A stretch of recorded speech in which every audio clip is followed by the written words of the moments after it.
Hello. And welcome to the Champagne Room Secrets podcast. The podcast where we, as SWers of the industry, the spicy industry that is, we deep dive into stuff. We're going balls deep into the lore. Clit deep into the lore of the sex work Clort industry. Clort dorp. We usually talk about our work experience and culture and stuff and interviews. I am Candi/Barbie. And I'm Kitty. And who are you? I'm Violeta Gonzalez. What do you do? I do a lot of things. I'm a photographer, mostly freelance, and I also photograph rare books. Used to be a sex worker. What kind of work did you do? I did mostly online work. Almost got into in-person work. There's a story behind that. We have a little bit of a theme going today. I said horoscope. Actually, we're both Pisces, so it works. So I was like a little kinky, but a little innocent. Explain the Pisces of the look. Silky, I feel like, is a lot like water. For me, it was like Pisces is much more like dreamy. We're drinking some beautiful iced coffee and some beautiful seltzer. I don't know what that is. It's a sparkling iced tea. Yeah. Violeta, tell us about your first foray into the sex work industry. I first got really kind of introduced to sex work through Suicide Girls. Oh my god. I know. Hell just yeah. kind of like Edie. Yeah. I watched that podcast. And I was like, Yeah. me too. Hell yeah. How funny. I was about 19 when I first heard about it. My partner at the time was like, obsessed with Suicide Girls. And I was like, what the heck is this? I looked it up and I was like, oh my God, these women are gorgeous. You know, I was like, they're different. It's not like, you know, they wanted to be like Playboy, but it wasn't Playboy. It was like intimate, but still like not, you know, super vulgar. Like, Yeah. you know, so I was like, okay, I feel like I could do this, you know? So I started dabbling into modeling, and as I continued through my modeling career, it just kind of got weird. Like, it got weird in the sense that I was being pushed into things that I didn't really want to do. Oh my god. Yeah. Was this on shoots for Suicide Girl content? Yes and no. It was with different photographers, because it's not their own photographers. You have to hire someone outside. Were these photographers men? Oh, yeah. Oh my God. I don't think I've ever had a creepy female photographer. With your modeling experience, how does that overlap with your photography experience? It actually overlaps heavily because as a model being in front of the camera, I always felt like I wanted to know more. Like, what's going on behind the camera? Like, do you really know what you're doing, sir? Spoiler alert. Do you know what you're didn't. doing? During that time, too, I started doing my own video content and selling that separately through Where'd you sell it through? like Dropbox or even just Google Drive. For real, though. God. Look, I only did that once and I was like, it was from like personal email address because Stop. that's so funny. Yeah. Let me Dropbox you my, you know. It's like you're gonna download it. How would you like, meet people to then coordinate on Dropbox? A lot were clients from like Instagram, people off of Instagram. A lot of people from high school. Ooh. You and Kitty can relate. I'm like, how do you even know it's me? I feel like if people find me now, they'd be like, what the fuck? Her? Because I was completely like a whole different person. Yeah.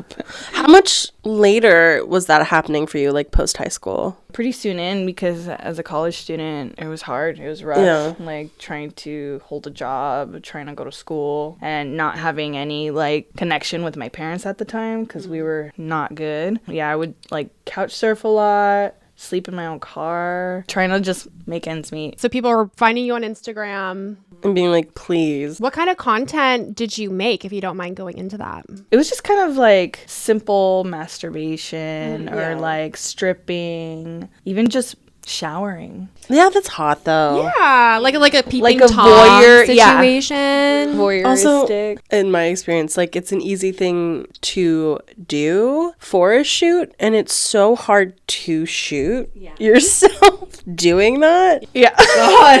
And you're like, okay, cut.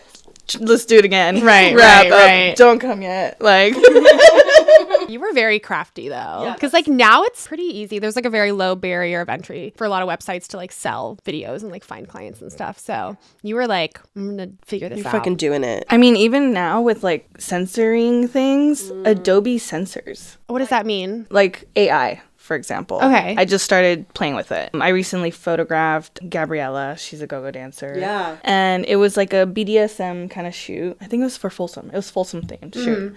And then I was trying to see if I could play with the background because it was a white backdrop. And as I'm just trying to add any kind of information into the AI, it's like, no, this is not allowing me. It's censored. How much nudity in the shoot? It was a bodysuit. Like, you could see a lot of skin. Nothing. But it's like, what? Because it's latex and because her face was kind of half covered with like bunny ears and stuff. Nuts. So we talked about you modeling for Suicide Girls and then like hardcore DIYing. Yeah. Like DIY OnlyFans, pretty much. Yeah. Pre-OnlyFans. Literally. Distribution of your own, like creating. What came next for you? Did you do another type of work after that? Or... Because I know we were talking about you really went hard around 2020 in terms of like creating your own content. Yeah, I did a lot of like DIY for sure. And then I would sell even just images of myself as well. Kind of just like Suicide Girls. Because the idea was that I wanted to do what Suicide Girls was doing because I couldn't make money off of them. Yeah. You know, they were making all the money. Right. And it's like, why am I putting in all this work, paying a photographer to take these pictures that they can't even use either, and I can't use to sell anything? So I was like, okay, maybe I'll just start photographing myself. And I also wanted to learn what it would be like to be behind the camera. So I started going to school at City College, dabbled into it. I loved it. And I was like, oh my God, this is going to be so much fun.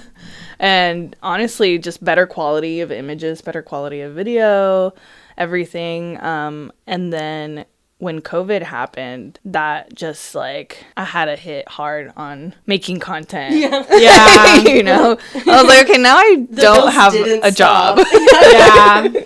And then with OnlyFans, I thought it was pretty cool to be able to have a platform to basically keep everything. Yeah. You know, instead of having things all over the place from Dropbox to Google Drive to just my hard drive and emailing people their own, you know, content. Right. You worked so hard. I even use dating apps. I'm banned from Tinder. Yeah, I've been banned a few times. It's been a long time. So you did eventually move to OnlyFans. Yeah. Okay. Yeah, so I moved to OnlyFans. And that was hard. Having to be on social media constantly. For OnlyFans is great for a lot of people, but it's very hard to find people. Like, you kind of have to find them from the outside. Absolutely. And then go into it. Like, there's not... If you don't know a name... If you don't know a name, how you can't find... Yeah. You can't search, like... Well, they don't... Blonde, big boobs. Yeah, because they don't categorize and they don't have, like, a For You page, essentially. Right. No. That's really frustrating, because that would... I know, I wonder what the reasoning That is. would like, help why they so don't many have people. that. So did you still use Instagram, like, primarily to advertise? I did use Instagram still to promote and advertise, but then they deleted my account.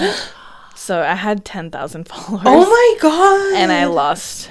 You lost 10,000 followers? I lost it completely. And those were, like, legit followers, too. Like, probably from when I your started whole my fucking Instagram. career. do you know what the post was? Or did you get warnings? Like, was there anything going on where you'd be like, oh, I should, like... It was just too much butt. They just couldn't handle a lot of butt. Because once they started adding to the AI for Instagram on how to, you know, censor, it was like too much skin. Well, that actually makes sense because I know bigger people do get wearing less clothing get targeted more than skinnier, thinner people. Yeah, wearing larger less bodies clothing. get censored way Is more. that a literal, like, a skin pixel by pixel thing? I think it's a ratio thing. That's so... I mean, the whole thing is fucked up, but, like... Yeah, I mean, it's built either intentionally or it's by way of not being conscious about it. Yeah. Like, punishing larger people for wearing the same fucking thing as anyone else. It's pretty wild. I did try, like, right before OnlyFans too, I had tried doing work with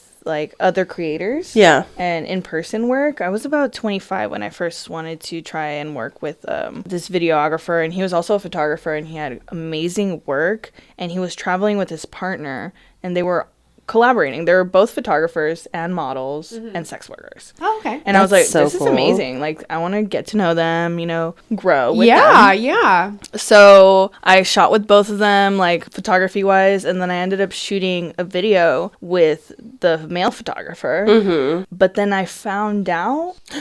Yeah. Oh no. Okay. Then I found out that he was not essentially doing things properly because his partner reached out and was like, hey, did you shoot content with my partner? Yeah. Did you not know? You know, I had no idea what was going on. I was like, I was just making it God. work. No, that's not your fault. And then I'm just hearing like two different sides and I'm feeling kind of like, oh my God, what is going on? I feel guilty. And she's like, you need to be safe, you know, like this is dangerous. You guys need to get tested, da da da da. And I was like, my God. I was like, oh my God, this is my first time creating with somebody. And I didn't know that this is a way that's probably the best to do work. If he's experienced, he should be expecting that process at the very least, if not saying like, hey, here's what I'm doing, here's what you should do. No, he's like just, and didn't even tell his partner that he works with. Yeah, I know. And I guess he had been doing that with other creators. Yeah, and after that, I was like, I don't know if this is for me. Yeah. I was like, this is a lot of different things going on. Like, there's drama, first of all. This is not what I want. Yeah. Second off, like, this kind of uncomfy. Like, the video was great, but geez. You don't need all that. I still had the idea and the potential idea to work with women only, but it never came about. And I just kind of stuck to just creating my own work. Yeah. And I ended up just feeling much safer doing my own stuff and doing like custom content Yeah. and being able to be like, no, Yeah. you know, No is it's easier. Nice. I feel like with rather than in person, I feel like sometimes you feel this pressure because throughout my whole career, like growing up completely, like from high school to now, it's been an escalation of, will you go this far? You know, will you cross the line to get up there? And it feels like you need to. yeah. You know, as a model or as a actress, I suppose, you know. Yeah, like, performer, yeah. Entertainer. Entertainer, yeah. And it can be really hard to put a boundary on yourself, too. Yeah. But good for you for finding like the fit and Yeah. being like, fuck all this. You don't need all that drama, especially like probably you're splitting or having some kind of financial arrangement with the other person. So you're not coming home with all the profits. What was your favorite kind of content to make? Like, did you actually enjoy? Or did you have a niche? Or yeah, or like a niche. I think my favorite was probably just playing in the bath. Yeah. Just relaxing. Cute. Yeah. With the bubble bath. Was it like an ignore thing? So you would just, or peeping Tom kind of situation? Yeah. It's Love just it. easier. Yeah. Cozier. Of course. Playing my music in the background. Yeah. Dancing. Drinking some wine. Or Yeah. having snacks. Yeah. It's like super chill. I'm like, I like this. It's so like wholesome in a way too. Yeah. It's like a form of companionship. Absolutely that. So when did you kind of shut all that down? Like a year and a half to almost 2 years ago, I slowly started like cutting out sex work and online work. I just became not very active on OnlyFans. I had given up promoting on Instagram, especially after losing all those followers. Even Twitter, I got deleted. So I was like, you know what? Brutal. And Twitter was the place where I can communicate with other creators. They have porn on Twitter. The way that I see a gaped asshole every time I go on Twitter. It's there. Open and ready. It was because of my banner. It had too much butt. Again.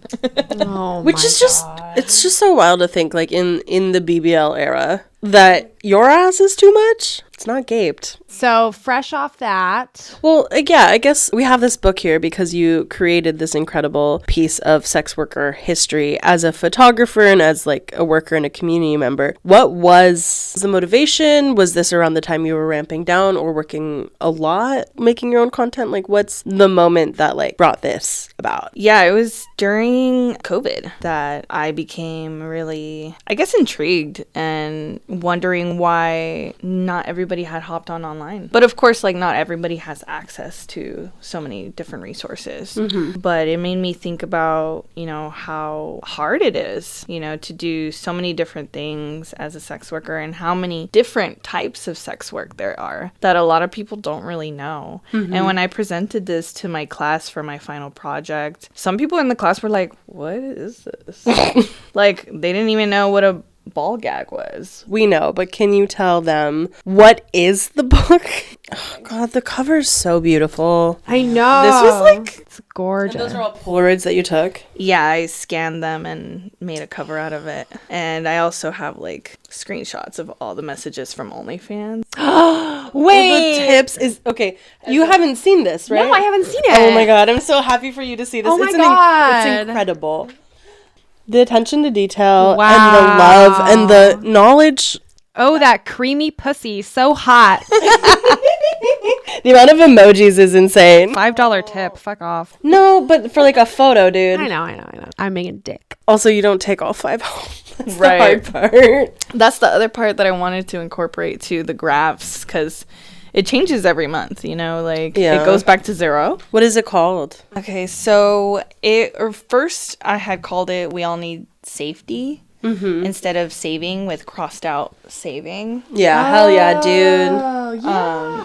But Harm reduction. after I kind of started like brainstorming a little bit more, and I even thought of like link in bio with like the censored like Yeah. that kind of title. Wait, I love that. Right? Yeah. Another one that I kind of played with was Lonely Fans. Oh. But I don't know. I think it's still a work in progress. Yeah. The important part is you actually have like a finished book. Yeah, I don't think, like, I feel like if without this class, I don't think I would have pushed myself to be as open about it. Yeah. I had always tried to look for a way to kind of bring everything together in my life, like go-go dancing, sex work, photography, modeling. And I was like, wait, I could bring it all in together if I just open up about it, essentially, because they all kind of fall in if I want them to. And so it's mostly portraits of sex workers in the spaces that they created their content. And this was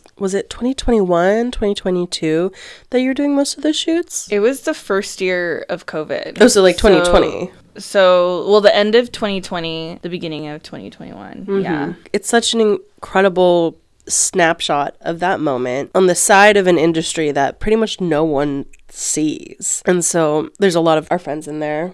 It's so incredible. Do you have like some, not like favorites, because I'm sure you love all of them, but any like super notable or really interesting passages, or passage, not the right word. Everybody had their own reasons for being in OnlyFans or doing online work. Violeta also like collected like a statement from each model too, Amazing. which is really cool. So like here I have someone, and they put, when I was 17, I decided I wanted to do nude shoots after I turned 18. I didn't consider it as sex work back then, and it wasn't until years later that I came around calling it sex work because of societal attitudes. That's so real. Yeah. And in each like page of text is one person's quote and then the next, and they're kind of just smushed in together to kind of force you to want to read it, because it feels like, what is this? I don't understand this. Which is also kind of like the sex work like umbrella of it all. It's like, okay, there's so many things, what are these things? Yeah. So it kind of makes you want to understand it. What's the next page? Was that people's menus? Oh yeah. Wait, that's cool. Yeah. Oh, I love that. I love them all together like that. It's just so sick. It's so thoughtful and it's so informed. You have such a loving eye in it that it feels, I don't know, you can really feel it. I want this book. What do we have to do to make this book happen? I want it on my coffee table right now. Like, I think it could be a gallery exhibition. I really think so. You know, I didn't even say how we met. That night, the one night I got to be a stripper. Oh my God. V was shooting the party, the queer strip So night. we've talked about this before, but basically a strip club I worked at had a queer performance night, and Kitty was featured in the show portion. So it would have been, I think the show started before we usually get on the floor. So it was like at 6 or something. We usually early. like start dancing at like 7. And so it was you and some other, I think like Beef was there too. Yeah.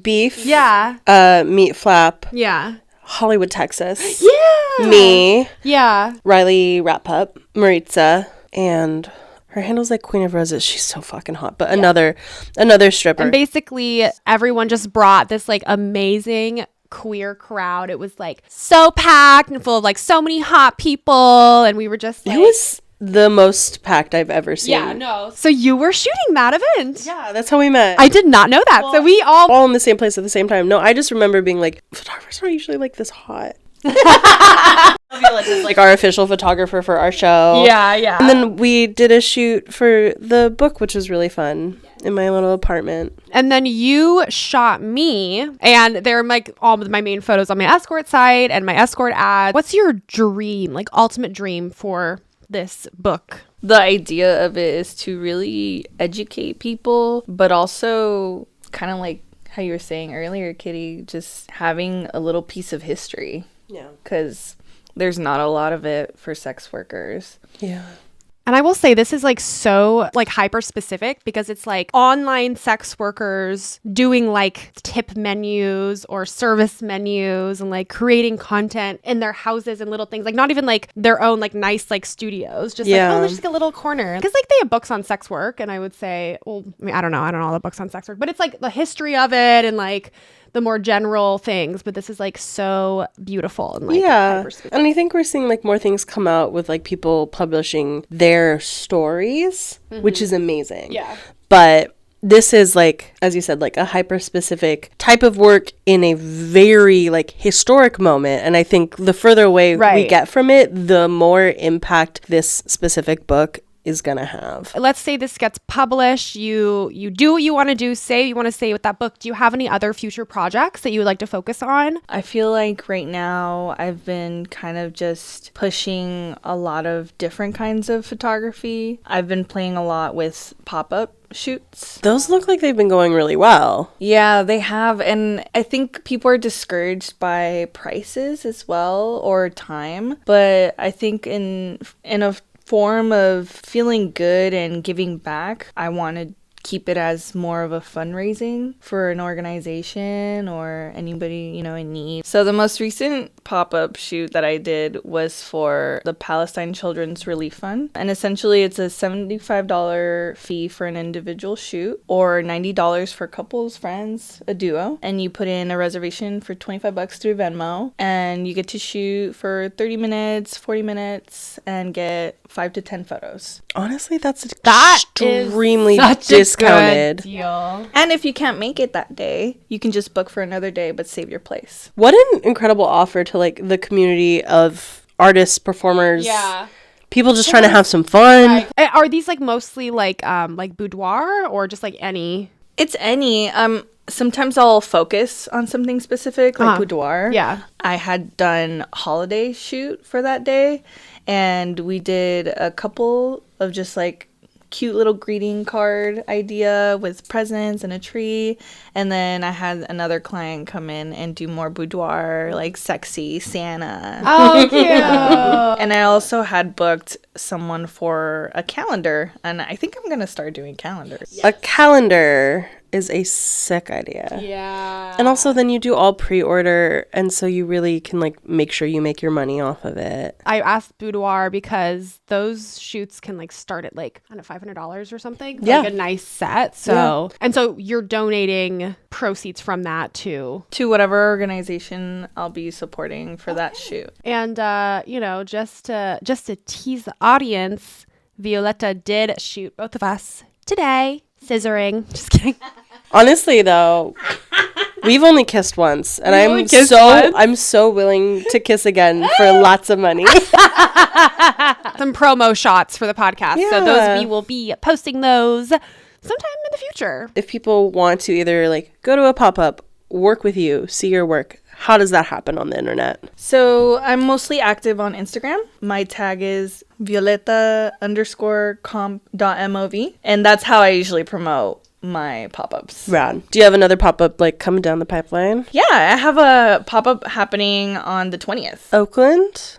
Yes, in Oakland. The theme is new beginnings because it's the beginning of the year. Yeah. And I feel like everybody wants to start fresh in some way, you know. Well, thank you so much for coming over and shooting our promo shots, our first ever CRS promo shots. I'm so excited to see them, and sharing your beautiful story and sharing your beautiful book. We'll link your Instagram so people can follow you there. Yeah, everyone, keep an eye out for this book because this is going to be on coffee tables in a few years. On nightstands. It's going to be like in the drawer in the hotel by the bed where the Bible is. Yeah, no more Bible, just this. It's my Bible now. Thank you so much for listening and or watching. Again, hope you're watching, but I understand if you're more of an audio file. Is that a thing? Yeah. Okay. Hey, if you're listening, guess what? You should subscribe or follow us because I see you guys who like watch and listen who don't subscribe, and I'm like, I see you in my analytics. What's the point? What's the point? What's Just the subscribe. point? If If you're you listening, made it this far, you need to see more. if you're at the end of obviously. this, If you're at the end of this, then we're not liable for damages. what? I don't know. I'm tired. All right, we shot 3 episodes in 1 week. I know. So I'm out of funny things to say. we'll see you later. We'll see you later. Bye.